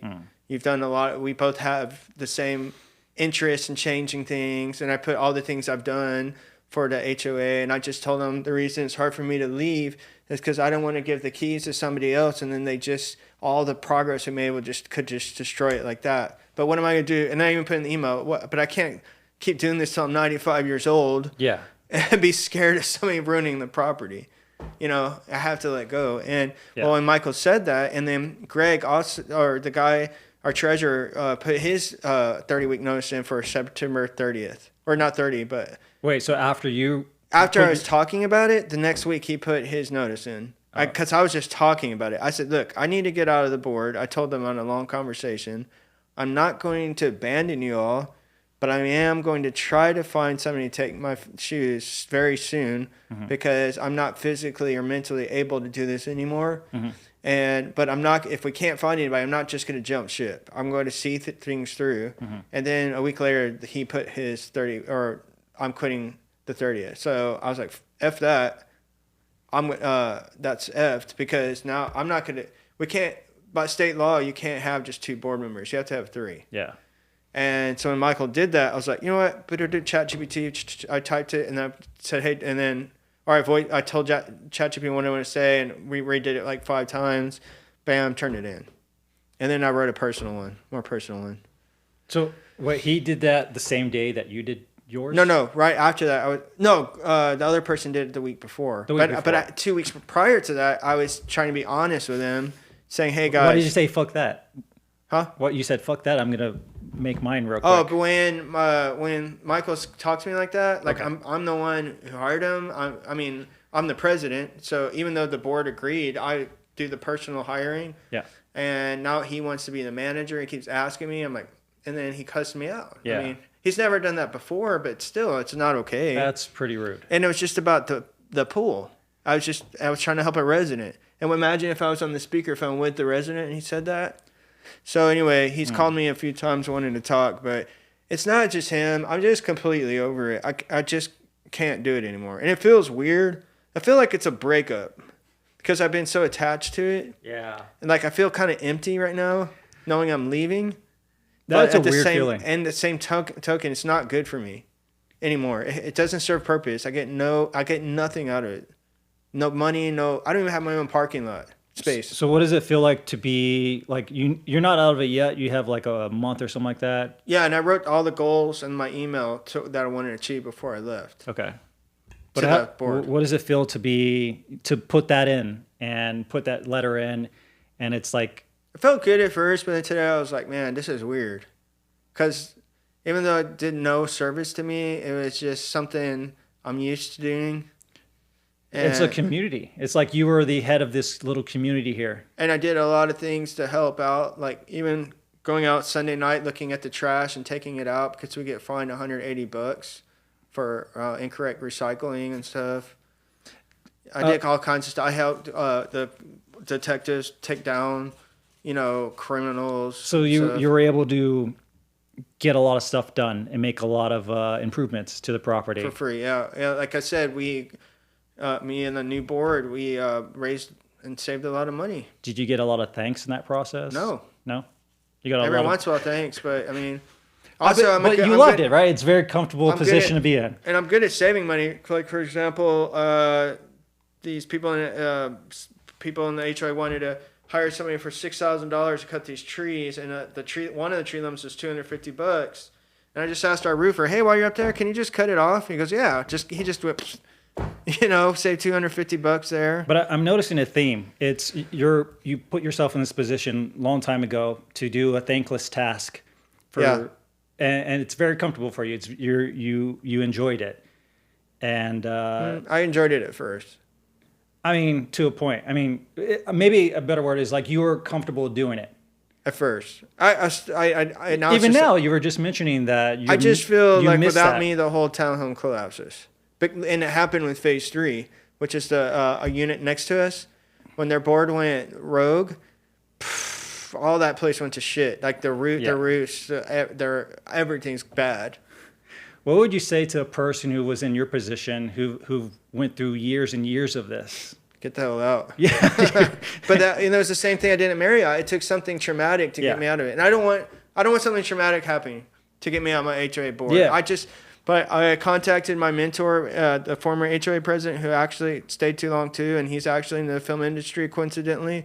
And I texted him yesterday, voice texted him, and he said, "Man, you're doing the right thing. You're one of the good ones." And let's talk soon. I mean, you've talked about wanting to be out of that position for I think a couple years now. That's why I was at Marriott, and people are so tired of hearing it. Like. They just say he's just saying that all the time because I tell my friends that I worked with, I need to get out of here. Why do you think you stayed so long? Not only in Marriott, I was comfortable in the Marriott. Well, I mean, even now, like you put in that letter the other day, but you're already missing. What do you think you're missing? It's like maybe a toxic relationship. Yeah, a little bit probably. But you're used to it. Yeah, you're like And I'm scared somebody taking over and like just messing up and not being responsible or just. All the progress I put 8 years into you got to let go of that. I know I will, but that's just how I feel right now. Yeah. I just feel a void already and I'm still there.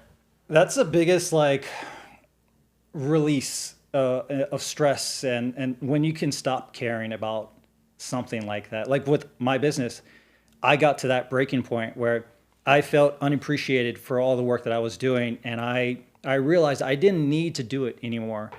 And once I realized that, I could quit because I had no more attachment to it because I was just doing it towards the end to help everybody else, to help everyone have a job and to keep them employed. I was only doing it for them after a while. And I realized, okay, wait a second. If they actually want this, they need to get to work. Yeah. They need to pull their own weight. I can't do it for them all the time and sacrifice me and my stuff. Exactly. And I pulled back. And I gave him a little resignation letter, and I've been pretty good since. Did they say anything after the letter? Oh yeah. Oh, I mean, it's been like silence. I thought somebody on the board would say something. It's just like, I know it's only been. Sauger panicked. Oh, okay. He was like, I can see that. Crap. He was really panicky for a moment, but then his gears, he got to thinking. He's like, okay, I'm going to step in. Yeah. I'm going to step in and take over. Sauger's my business partner. And so he stepped in, he took over, and he's still the CEO at the moment, and he's running things. And we're still going. It's still making money. It's still growing, and it's working out. I knew Sagar before you because he was at Geekdom, and his friend threw him out of the startup company. Yeah. And I had to drive him to get groceries one time, but he was so overgrateful to me. I was like, okay, it's fine. I'm just trying to do something nice for you, man. And we tried to make a funny skit. It didn't work out, but me and my friend Kyle and him.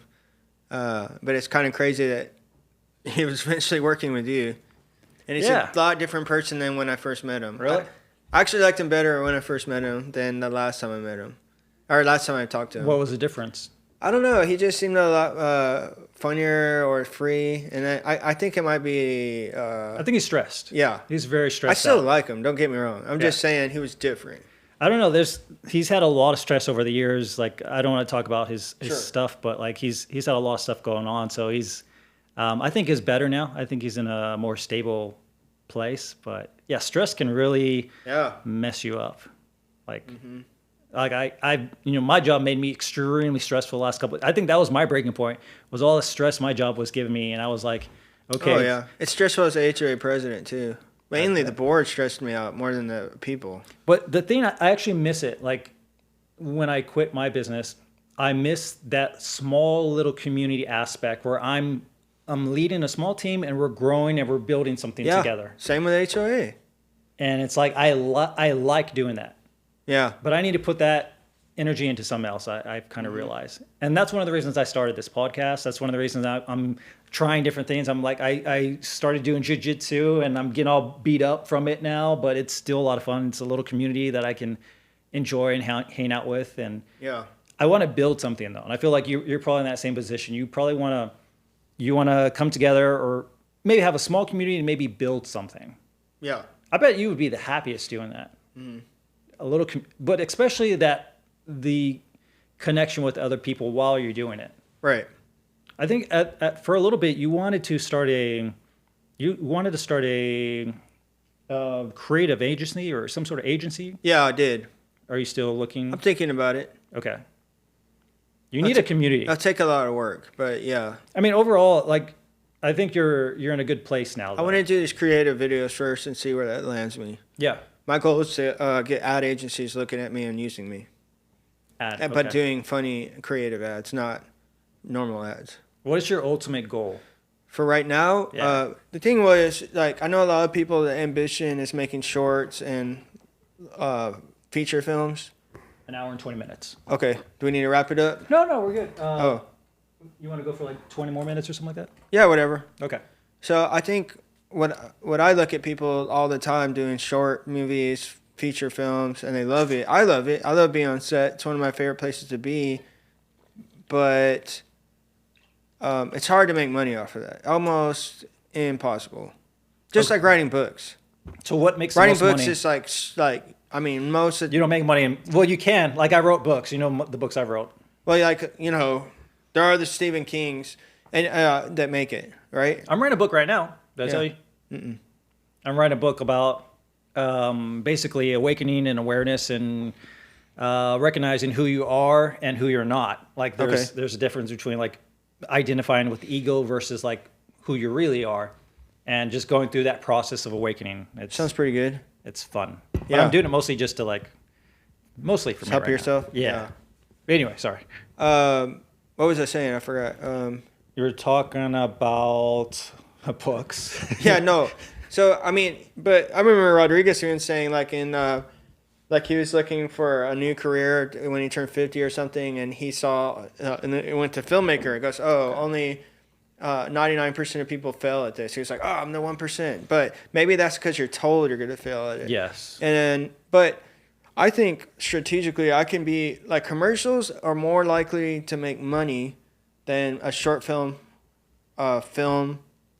or any other genre. If I can make a creative commercial and still pull that person in, but I can use like, for example, Old Spice commercials back in the day or Geico commercials back in the day were hilarious. And they had amazing writers, amazing actors, and it was just funny. I would laugh. Mm-hmm. And that's something I could use my creativity for and make money. Okay. Like Flo from Progressive, she was actually an actor, and now she's gotten paid over millions and millions of dollars from Progressive ads. Okay. So but she's still acting. You want to make commercials. You want to... For now. Okay. Yeah, but I want to make like funny ones and stuff like that. And maybe, we'll see where it goes from there. So that's the ultimate goal for you? For now, yeah. For now. What's that? What is the feeling that you'll have when you reach that? What would that feel like? I think it would be awesome because I'm using my creativity to make money and more money. So it's fulfillment. Like you'll get fulfillment out of that. I believe so. And right now you're not. You're kind of going with the motions. I feel right grateful for my work, but I just feel like I have more potential doing creative stuff. I mean, earlier on you said you felt guilty about your work. I feel guilty about complaining about the jobs I get sometimes. Okay. But a lot of my gigs this year have been really fun, though. You feel guilty for complaining about the jobs that you... Well, I have felt guilty for not being complacent with the work I've worked so hard to get and wanting to move to do creative stuff. Aren't you doing creative stuff already? No, I'm working for other people. Oh. I haven't done anything but for myself. How do you pivot to doing more? That's what I'm trying to do. I've been saying I'm doing this for 3 years, and I just kept hesitating. But so your the first part of that is creating your own commercial. That thing that you're talking about. Okay. Like Liquid Death commercials are just awesome. It doesn't even look like a commercial. They make them like a film. Yeah. And they're just funny. They're great. And that's something I want to do. I don't want to do like Hallmark cards or something, where it's just couples hugging or something, Yeah. There's hardly any creative. I mean, that is creative, but that's not my thing. I want to make like Liquid Death ads or like Old Spice ads from back in the day when they were really good. So what made you want to pivot from doing the boring work or the stuff that you don't necessarily like to do into doing things that or wanting to shift to something else? Because my inner I feel happier when I'm creative. When I'm using my creativity is when I feel the best. Yeah. Even in basketball, let's say I go through the group and I do a round the back and a layup and it's creative. And most people aren't going to gamble with that, and it goes in. You remind me of a person that I was like rolling with in Brazilian Jiu-Jitsu yesterday. He's like 16 or 17 years old. He's a very athletic kid, very strong. Like we were sparring, and he was doing handstands and all sorts of cartwheels and stuff throughout the rows. I'm like, what are you doing? And at one point, he's like a judo person too, so he's an orange belt in judo. Wow. He picked me up and started spinning me in a circle. I'm like, what the fuck? But he was just saying he didn't necessarily like doing the submissions, but he loved to do everything else. He was having a bunch of fun and he liked to try new moves and do crazy stuff. And me trying to like pin him down and submit, it was very difficult because I couldn't figure out what he was doing. And it was crazy, but that's what he loved doing. And I'm like, what are you doing? Like, but he loved it. Yeah. That's pretty cool. Yeah. I don't know. I just have a calling to do these ads. And I know most people are like, oh, commercials, that's kind of lame, but I don't think so. I mean, looking at ads like, old school Bud Light when they go Budweiser, everybody was saying that, like selling stuff. The guy or lady or ad agency who wrote that, I mean, yeah, made a lot of money off of that. I think it's great. Like, there's a lot of things that are like, and then maybe who knows after that? Maybe I'll want to do like professional music videos, like with major labels, or you just need to get it out there as quick. Like stop dragging it out. And but I've already found the location, the right camera person. Because if you're trying to make it perfect, that's a problem. I don't want it to. I have in my mind like, what if it looks like a cheesy? It's gonna look like shit. VHS thing. That's in my head. I'm like, what if it looks like I have a VHS recorder and like it's shaky? But I think that's okay. So I have visions of that, and like, fuck, I don't want it to look like. I want it to look like this, like Matrix kind of shit. You got to drop the expectation. No, I know. I think you that's do why that I don't a get lot. shit done. Exactly. I think you do. You have really strong expectations for something, and that brings a lot of anxiety and prevents you from forward movement a little bit. And if you don't reach that goal, which often almost never happens, you never get it exactly how you originally visualized it. You're not going to be happy with it. The worst thing to have is, I've done this before, is to have a vision in my head, film it, and it's not even close to what I wanted. I'm like, this is not the way I wanted it at all. But is it maybe just as good? Sometimes not. Sometimes not, but that's okay. Yeah. Like, that's the fear you have. Like, I have something in my head is great, and then paper is great, and then when editing, like, oh man, that's not it. But what I mean, I'm sure you learn a lot through that process. Or I'll twist it, make like a long time ago. Me and this guy Chris, he's an amazing dancer and he's funny. We did this thing for honey buns for fun, and it kind of sucked. Okay. But then I chopped it up into different pieces, like 10-second clips, and I made it hilarious. There you go. And like, yeah, and it was so funny. I think the biggest problem with a lot of people is they put a lot of expectation towards things. They try to force something to happen rather than just like kind of, letting it happen and going with the flow. Well, that's what I'm saying. Like, example was Waffle Dude or the Dog Spirited Show. Yeah. Either one of those things. I was thinking, like Eric Andre doesn't give a shit, right? Yeah, nobody. He's like, he did, but he only had a few dollars left when he did the pilot for his show. It took him like a year. Okay. And he was broke. But I thought that was a cool story too. So I really so if I ever get down about something, I'll watch an Eric Andre show and I'll just be up the whole day. Like, it really helps me. It's hilarious. Motivational. It's just hilarious, and I feel like, haha, I don't know who that is. So Eric Andre show is just crazy, man. It's like Tom Green or Ali G, or okay.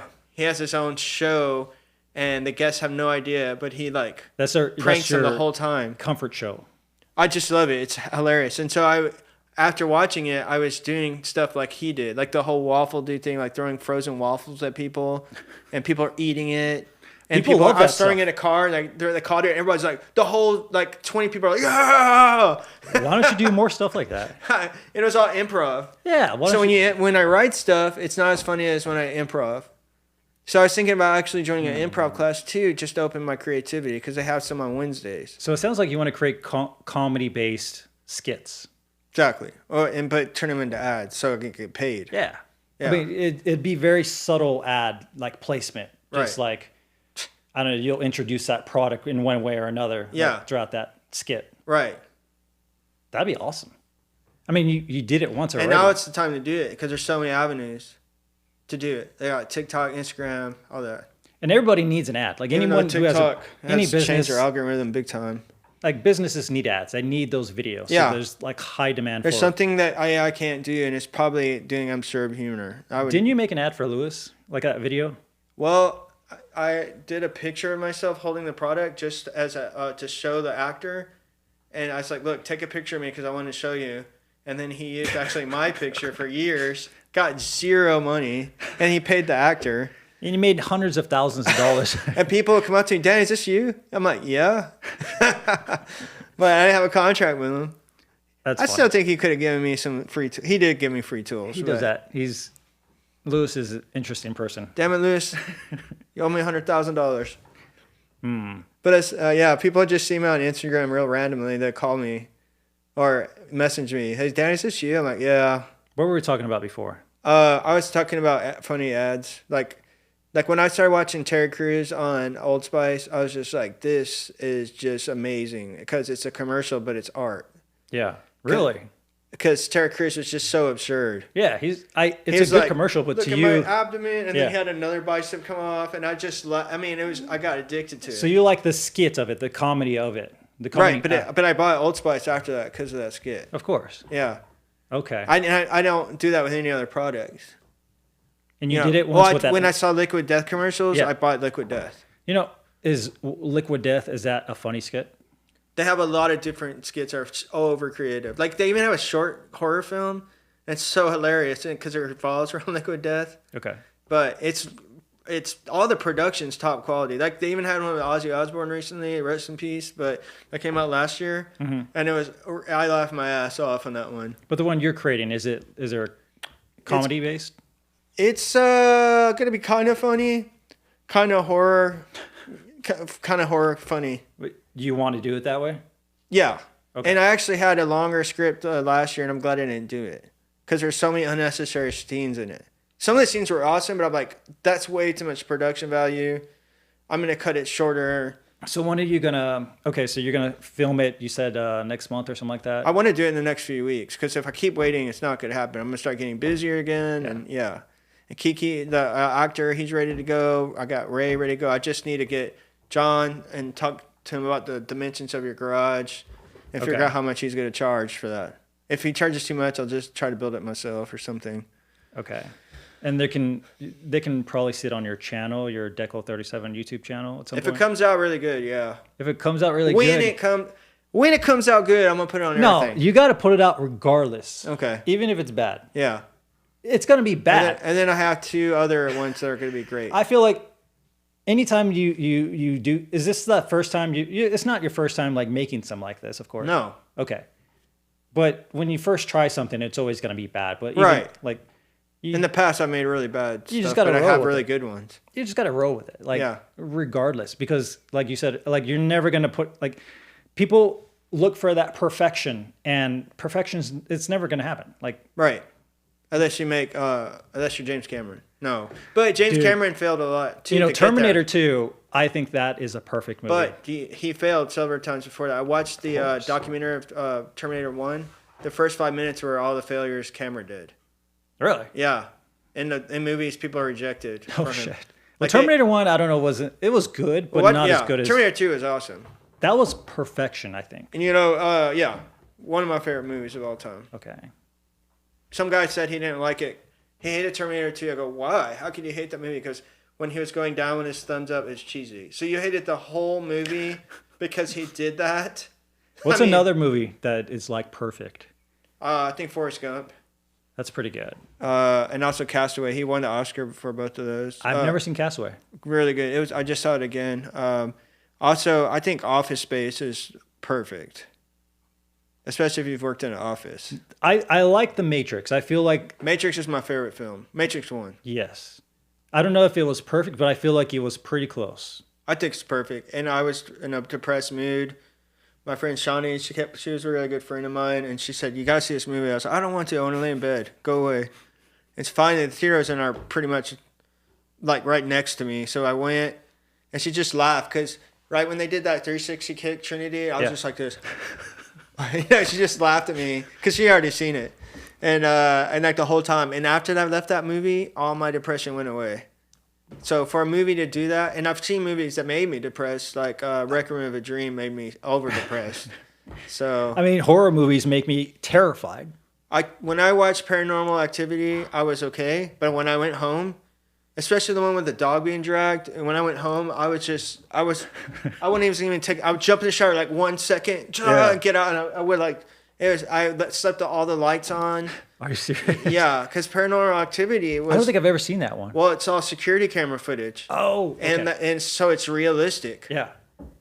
And like one scene, like drag the dog down to the basement. He's like, and I'm like, oh my god, that I can't handle those. Out. I can't. And my heart starts pumping too hard, and I feel like I need to turn it off because it's just too much. I don't mean horror. I have a really good friend that was in the Hispanic one. He was one of the main roles, Jorge Diaz.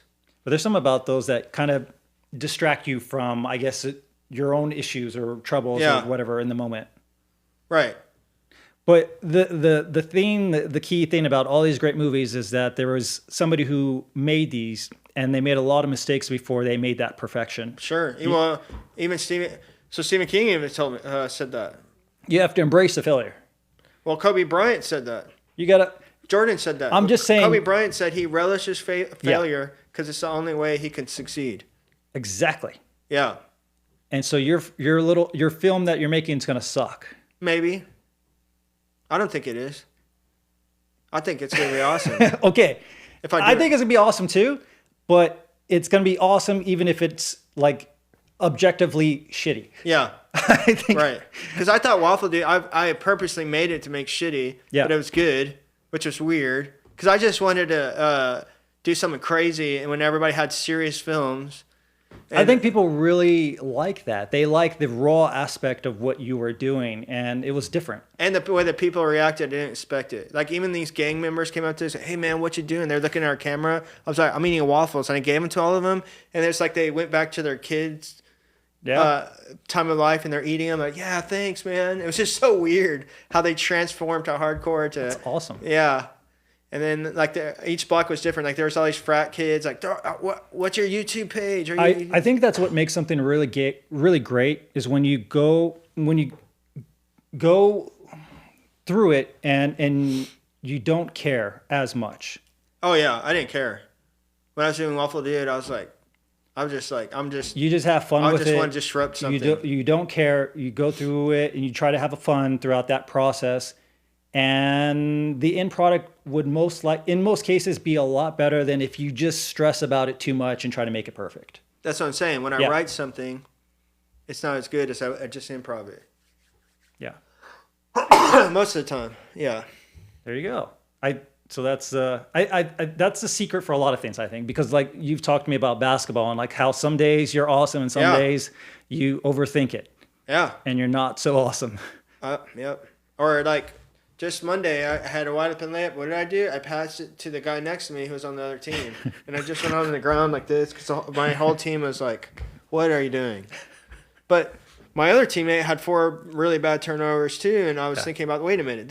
I've had 1 turnover. I know it's stupid, but this guy threw it behind his back to try to reach me and it went out of bounds. And nobody was hard on his ass. I guess people know I'm better than I don't know what happened. You were just overthinking it probably. Well, in my 20s, I was a ball hog. Okay. And now I'm trying not to be that way. Fuck that. But be who you got to be. Yeah. But I have more fun when I give somebody a pass and they make the shot. Okay. But sometimes I pass it at wrong times. I mean, the same thing happens to me in Brazilian Jiu-Jitsu a little bit. It's like I will get in my own head a little bit and slow down. Like in Brazilian Jiu-Jitsu, you have to have 3 things to be good. You have to know the technique. You have to have speed. And you have to have a little bit of strength. It's mainly mental, though. I say it's 80% mental. Well, that's the technique. Yes. Right. But that's the same with basketball. The speed basketball's aspect. 80% mental. The speed of it is the timing with it. So I have to do things in the right timing, in the right order, and I can't be too fast and I can't be too slow with it. Right. And sometimes I will slow down against certain people because I don't want to, let's say, hurt them or something like that. Or I'm like, I don't want to overpower them or just bull rush them. I'm slowing down. I'm taking my time. But that gets me hurt a lot of times.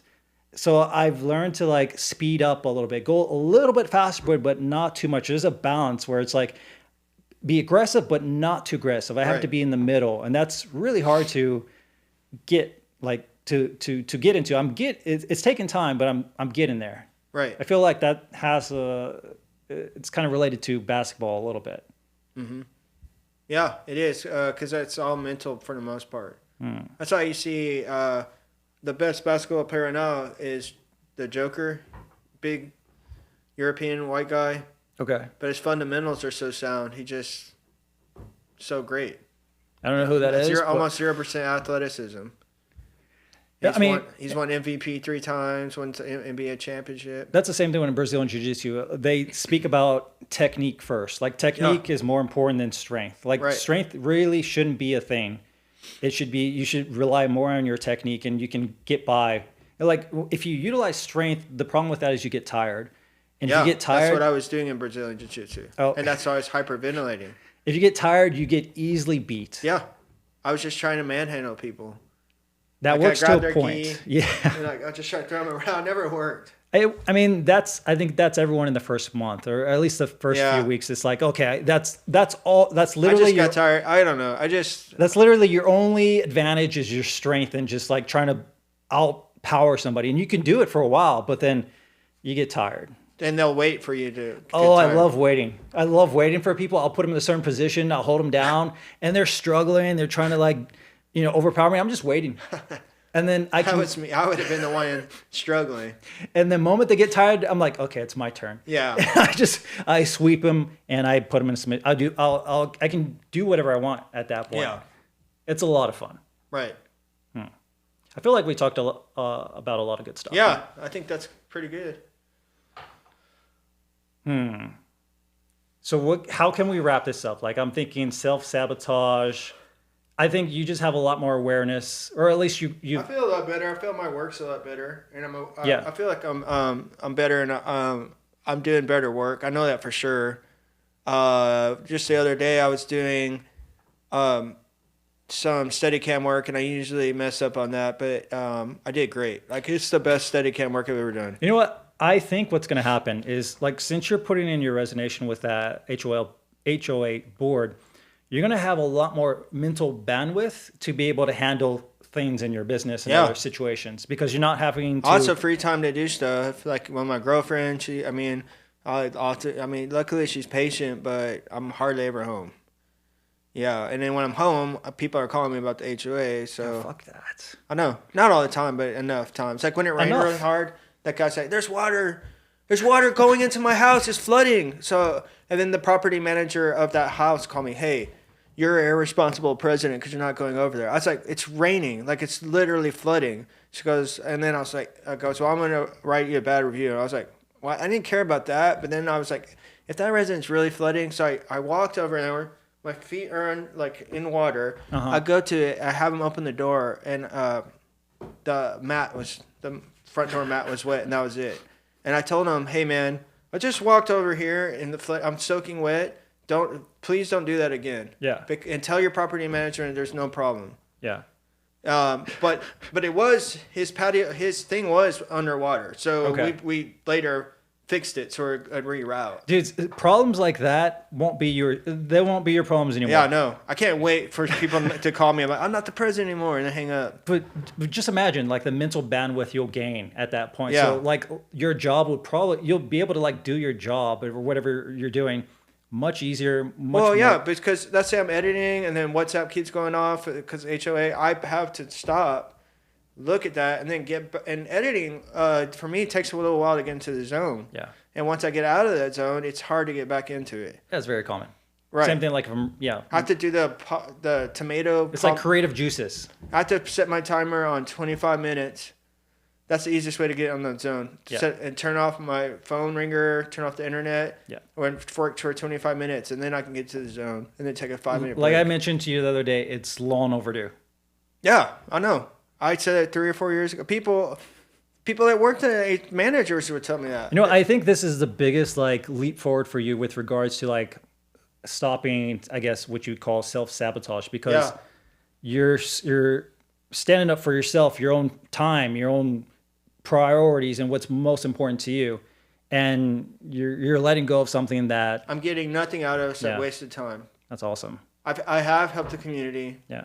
If I didn't own 2 homes there, I would never be there. But now I couldn't be there without owning 2 homes. But I am getting nothing out of it. No, I just put a lot of work into it. I make good decisions for people. People, but sometimes people say thanks, but for the most part, no. I mean, not even the board thanks me. Actually, board thanks me more than normal. I can imagine if somebody's listening to this, they might have something in their life where they're holding on to that they just haven't let go of just yet. Yeah. And maybe this will be that inspiration to have them reflect on what they're actually holding on to that may be holding them back in their life, and potentially they can take steps to let that go. Yeah. And that by itself will kind of free them up for other things. Yeah, and I just want to say I did one thing today. Alamo City Studios, again, I'm going to bring it up. I knew there was a problem in the studio, but it's not my project. It's nothing to do with me.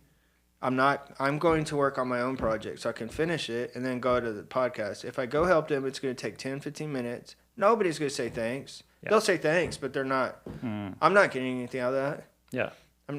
So I'm not going to do it. Not because I'm not trying to be selfish, but I knew something wasn't working in there. I lent him my light. Even the owner said, "You're not going to rent it?" And I should have said, "Yeah, I should have rented it." But I lent him my light. Okay. So, but I need to stop doing that. Yeah. But I care about other people's projects. Baby steps. Yeah. But I need to care about my projects more. Hell yes. So, because I was in the zone editing, and then Yeah. I heard something not going right. I was like, and normally I would go look at the studio, and I was halfway to the studio. I glanced in it. I'm like, hell no. I just backed up, and I left.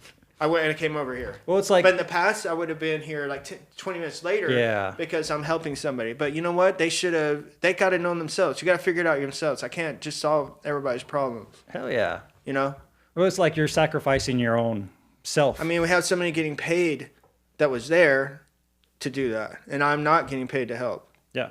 But I feel almost as serious as my community. I don't mind helping people, but sometimes I do it too much. Yeah. And that's what I need to curb. There's not a problem helping people, but when you're in the middle of doing something and you leave that, you need to finish, and you leave that to help somebody else, and then you have to get back in the zone, that's a problem. If you're not doing anything, and it's like a newbie, like a teenager or something, and they don't have any idea what they're doing, I don't mind helping them. But if it becomes a constant thing, exactly, that's when it becomes. Then I got into that routine, and you know, but now I charge money. I say, hey, look, I can give you these extra $50. I'll set them up. Yeah. I even show you how to use them. And 50% of the time they'll say yes. That's awesome. Some of the times they'll say no, and then you see their product. You're like, she used it.